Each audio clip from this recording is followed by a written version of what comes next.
Aquí comienza Ella Soy de France 24. El 7 de abril se conmemoró el Día Mundial de la Salud. A propósito de la fecha, abordaremos los prejuicios y desigualdades en la atención médica a las mujeres, a las comunidades diversas y a las minorías. A grandes rasgos, la medicina es una ciencia desarrollada históricamente por y para hombres. Los estándares clínicos se crearon a partir de la patofisiología masculina, dejando fuera las singularidades del cuerpo femenino al momento de diagnosticar enfermedades y de ordenar tratamientos. Y por otro lado, hablaremos del gaslighting, un tipo de violencia médica que se atribuye a los síntomas con condiciones psicológicas y estados de ánimo, llevando a menos los síntomas y provocando malos diagnósticos. Vamos a conversar con Sandra Castañeda, coordinadora general de la Red de Salud de las Mujeres en Latinoamérica y el Caribe. Se conecta con nosotros desde Armenia, Colombia. Y también nos acompaña desde Sonora, México, la doctora Lucero Aída Juárez Herrera y Cairo, médica con especialidad en pediatría de la UNAM e investigadora de género y salud, ciudadanía y salud sexual y reproductiva. Bienvenidas ambas a Ellas Hoy y comienzo con la doctora Lucero. ¿Por qué necesitamos perspectiva de género en salud? Y como ejemplo, quisiera que conversáramos sobre uno de sus temas de investigación, las disparidades en la enfermedad coronaria. Claro que sí. Gracias por la invitación. Muy bien, la investigación sociocultural en salud ha evidenciado que persisten inequidades y sesgos de género en el campo médico para la atención integral de las mujeres y, bueno, de las personas LGTBIQ+, ¿no? Y que esto es un proceso violatorio de derechos humanos, de derechos en salud. Además, hay condicionantes sociales, culturales, económicas y políticas que incrementan la vulnerabilidad de estos grupos poblacionales, de tal modo que en su interior podemos encontrar riesgos diferenciales en salud, diferentes maneras de vivir el proceso salud, enfermedad, atención y de gestionar sus necesidades en salud.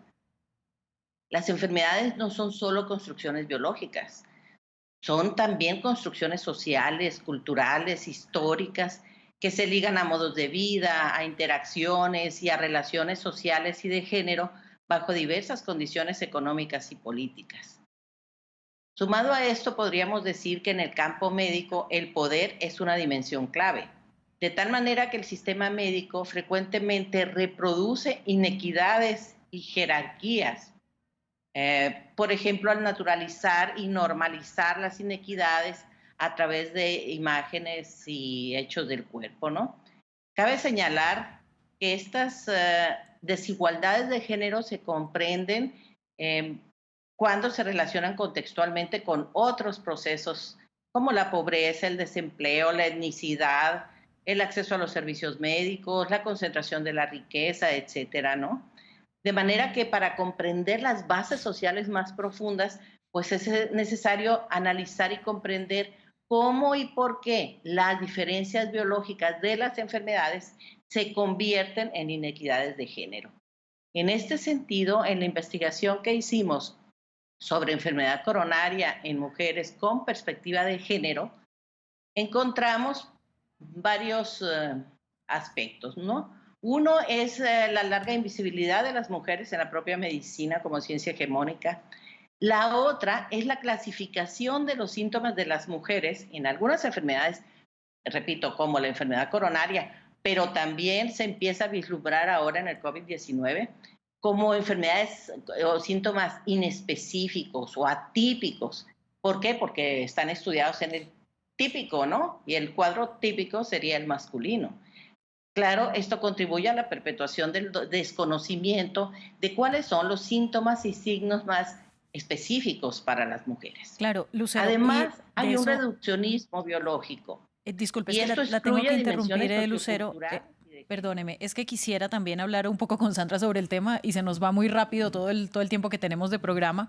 Y Sandra, precisamente sobre esto que nos habla Lucero, está demostrado que el personal de la salud, por ejemplo, en los años 90, realizaba menos esfuerzos diagnósticos en mujeres que en hombres con enfermedad coronaria. En cambio, los síntomas eran tratados con ansiolíticos como si estuviéramos padeciendo ansiedad.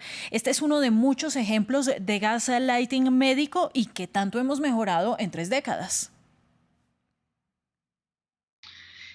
Bueno, sí, muchas gracias. En realidad, A lo largo, digamos, en todo el sistema de salud mismo, lo que hemos visto es que es claro el diferencial que hay en la atención para hombres y para mujeres. Y no solamente en la fase diagnóstica, es que a lo largo de todo el proceso, de manera permanente, las mujeres viven de manera diferente digamos, el acceso a la salud.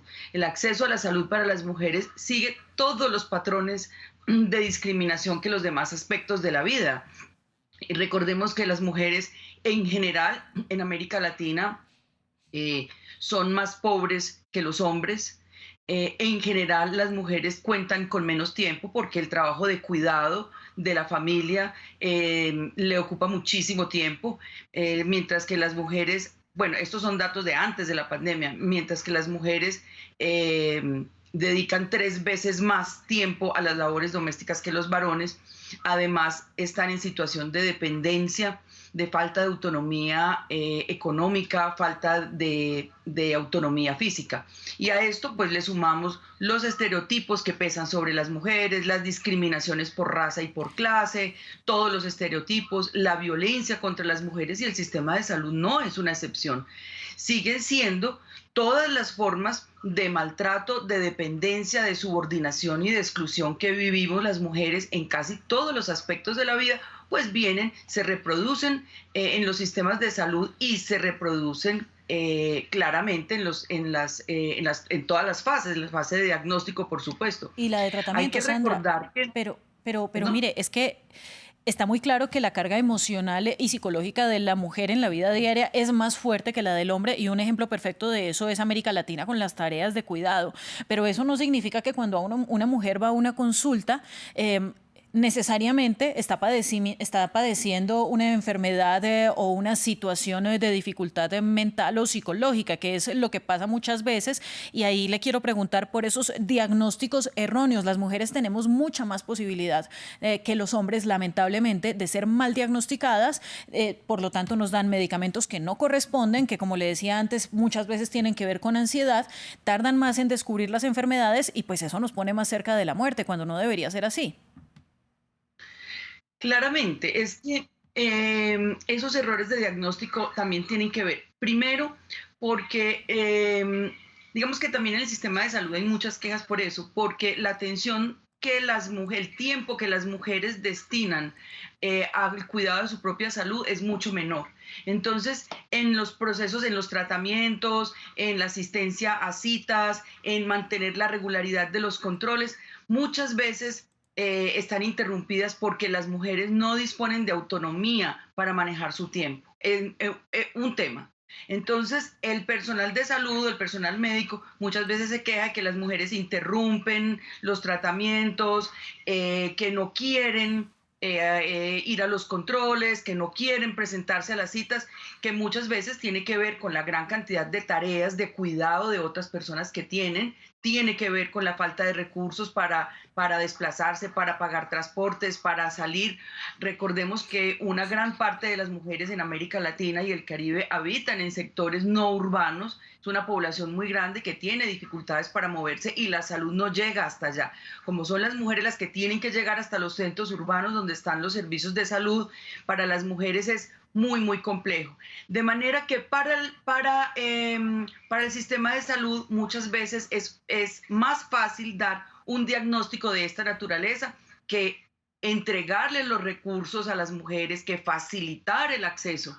Y con eso, con un diagnóstico fácil, con un diagnóstico sencillo, casi siempre equivocado, vamos a resolver un problema que tiene que ver con causas estructurales, que tiene que ver con la pobreza, con el aislamiento, con la falta de autonomía, con la sobrecarga de trabajo que tenemos las mujeres. Y se queda uno con el acetaminofén cada 6 horas.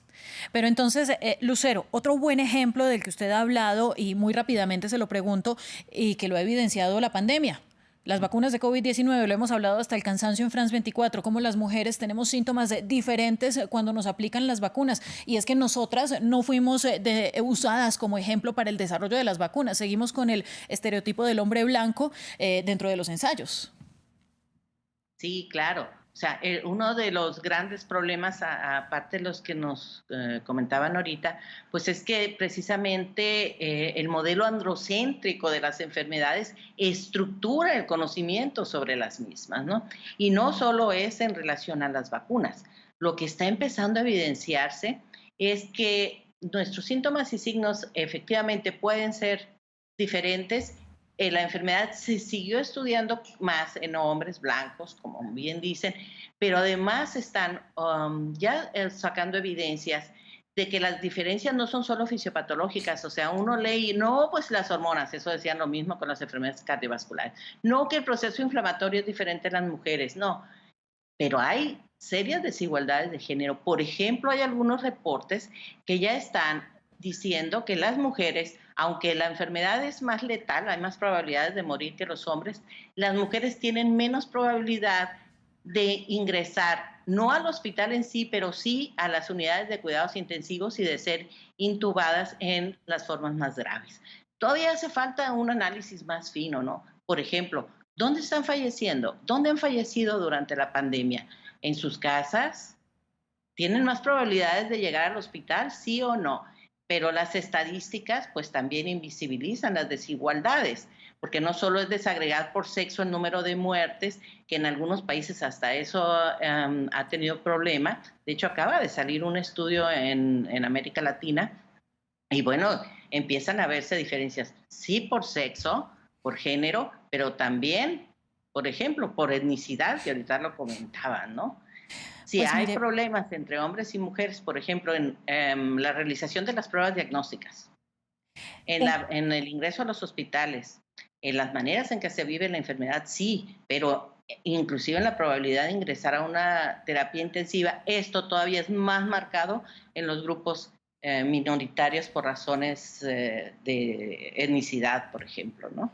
y no es nada más que la pura verdad, verdad. Muchísimas gracias a ambas. Gracias, Lucero. Gracias, Sandra, por estar con nosotros o por darnos argumentos clínicos, médicos, científicos de por qué hay desigualdades en la salud cuando las mujeres somos las que tenemos acceso. Y se nos quedan por fuera varios temas que seguro serán para otro programa. La gordofobia y el ser mujeres funcionales todo el mes, pese a que 5 días del mes al menos estaremos sangrando con nuestro periodo menstrual.